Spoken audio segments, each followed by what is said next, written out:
Radio Mundial Adventista presenta Preguntas Bíblicas, espacio donde encontrará respuestas sobre pasajes difíciles de las Sagradas Escrituras y otras interrogantes.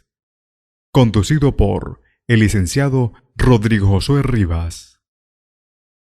Saludos. Esperamos que el programa de hoy pueda ser de gran ayuda a su crecimiento intelectual y espiritual. Comencemos. ¿Cómo funcionaban las cortes legales en el Antiguo Testamento? Nuestro programa de hoy, la justicia bíblica. El derecho del Estado de establecer, interpretar y hacer cumplir las leyes es una función significativa de cualquier sociedad. Es difícil definir en detalle el sistema de claros, al igual aunque sus aspectos básicos están claros. Al igual que cualquier sistema legal, en Israel se busca restablecer la justicia, la armonía social y el orden tantas veces interrumpidos por alguna ofensa civil o penal. En principio, la corte estaba interesada en hallar y revelar la...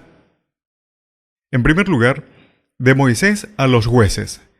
Después del Éxodo, Moisés fue un juez de Israel. Éxodo 18, 13 y 16. Esto se basa en la ley de familia o tribal, según la cual el padre de la familia extendida era responsable de preservar o restablecer la justicia. En el caso de Moisés, llegó a ser una responsabilidad insoportable, por lo que se instauró un nuevo sistema que pareció haber influido el sistema legal de todo el Antiguo Testamento, según los versículos 17 al 27. Comprendía 3 elementos. En primer lugar, la gente debía aprender las leyes que regulaban esta nueva sociedad para actuar con responsabilidad. En segundo lugar, había cortes de primera instancia en todo el campamento. Su jurisdicción se limitaba a cuestiones legales menores. Los jueces designados eran seleccionados con cuidado, estaban comprometidos con el Señor y eran confiables desde el punto de vista moral, según el verso 21. En tercer lugar, había una instancia superior en la que Moisés era el juez. No era un tribunal de apelaciones, sino una instancia donde se resolvían cuestiones legales más importantes, según el verso 22. El sistema legal fue modificado ligeramente antes de que los israelitas entraran en Canaán. Deuteronomio, el capítulo 17, el verso 8 al 13. Las cortes de primera instancia fueron ubicadas en los pueblos o en las puertas de las ciudades, como lo registra Ruth capítulo 4, el verso 1 al 12. Es probable que los ancianos del lugar hacían las veces de jueces.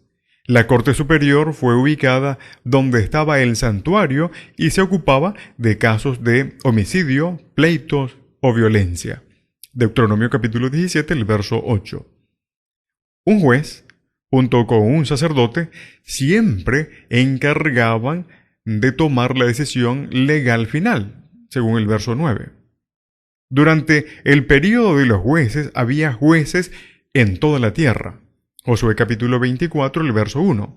Y al menos algunos de los carismáticos jueces ejercían funciones judiciales.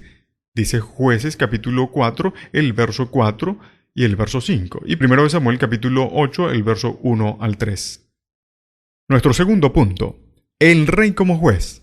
Cuando la gente solicitó un rey que lo juzgara, se instituyó una monarquía. 1 Samuel capítulo 8, el verso 20, 1 Reyes capítulo 3, el verso 9. El rey se convirtió en el juez de la tierra, 2 Samuel capítulo 15, el verso 4, pero no podía actuar solo. David designó jueces. Lo registra en 1 de Crónicas, capítulo 26, el verso 29, acaso para oficiar en las cortes menores. La corte del rey se ocupaba de los casos más difíciles y quizás de las apelaciones. Y 2 de Samuel, capítulo 14, el verso 5 al 10 así lo menciona. Es difícil establecer cómo operaba la corte del rey, pero las reformas legales instituidas por Josafat podrían ayudarnos a entender. El rey redesignó jueces en todas las ciudades fortificadas de Judá. Segunda de Crónicas, capítulo 19, el verso 5. Una corte superior de Jerusalén estaba compuesta por sacerdotes, levitas y algunos de los padres de la familia de Israel, según el verso 8. Se ocupaba más bien de las cosas más difíciles, acaso referidos por las cortes inferiores, según el verso 10, que pueden también haber incluido casos religiosos, civiles y penales. Así que el rey designaba a su representante para esta corte superior, como lo menciona el verso 11. Por cierto, él tenía su propia autoridad judicial, aunque carecemos de detalles específicos al respecto.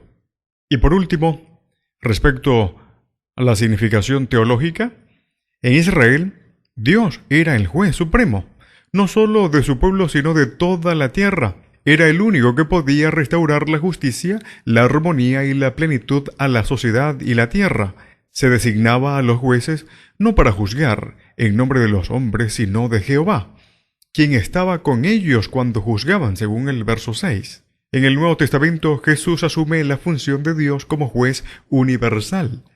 Él es el juez, el sacerdote y el rey, quien mediante un sacrificio reveló la perversidad del mal y el amor divino, y puede entonces pronunciar un verdadero veredicto final en la Corte Suprema del Universo, el santuario celestial, contra sus enemigos y a favor de su pueblo. El Señor te bendiga.